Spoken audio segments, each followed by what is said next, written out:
Differensial tenglamalar haqida tushuncha. Birinchi mavzu.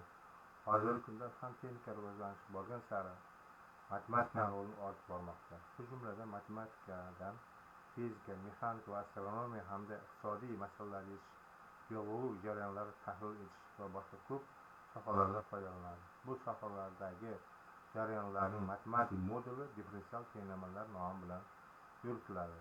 Noma'lum funksiyaning hosilasi yoki differensial qatnashgan tenglamaga differensial tenglama deyiladi. Demak, birinchi bu ta'rif deb yozib qo'ysangiz bo'ladi. Demak, noma'lum funksiyaning hosillari qatnashgan tenglamaga differensial tenglama deyiladi.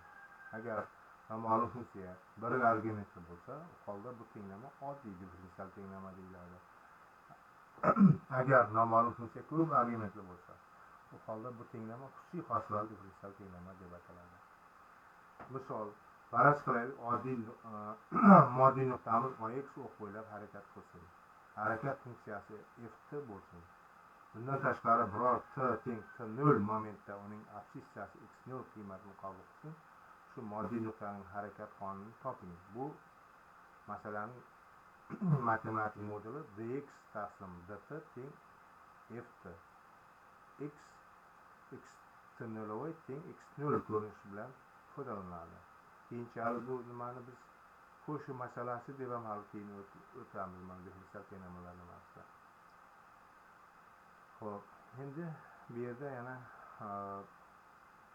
differensial tenglamani tartibi tenglamaning qatnashgan eng yuqori tartibli hosillarning tartibi bilan aniqlanadi.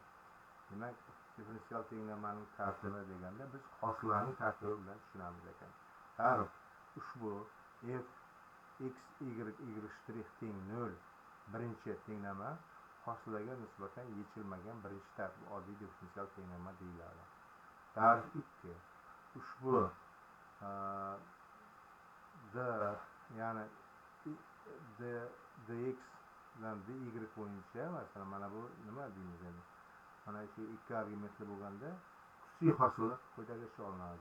dy taqsim dx teng fxy, ya'ni ikkinchi ko'rinishdagi tenglama hosilaga nisbatan yechilgan birinchi tartib oddiy differensial tenglama deyiladi.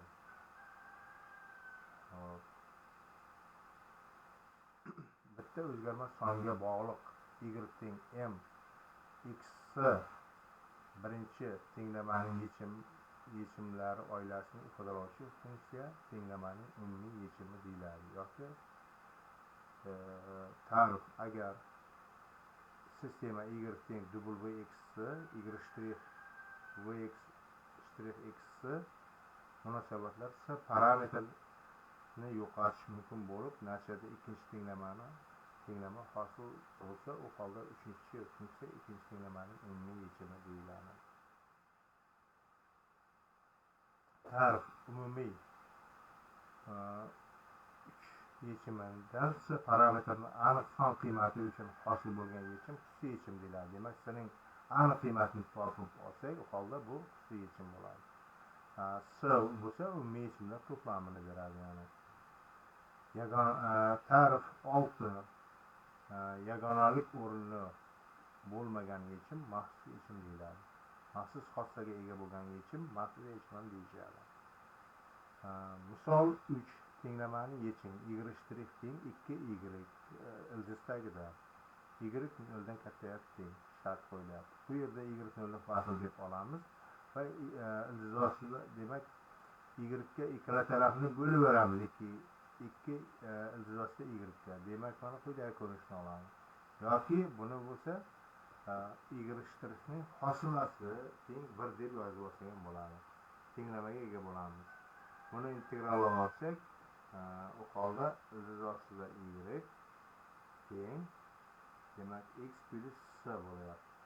Demak, x minus s'dan katta, yoki bu yerda y teng ikkala tarafni kvadratga oshirib olsak, x plus s'ning kvadrati x minus s'dan katta umumiy yechimga ega bo'lamiz. Bundan tashqari y aynan 0 ga teng bo'lsa, ya'ni 0 yechim, ya'ni maxsus yechim bo'ladi. Y barobar 0 ni ya'ni ox o'qning ixtiyoriy nuqtasidan mana y teng x minus x nolning kvadrati shartidan foydalansak, demak x katta teng x nol yarim paraboladan o'tadi ekan mana shu.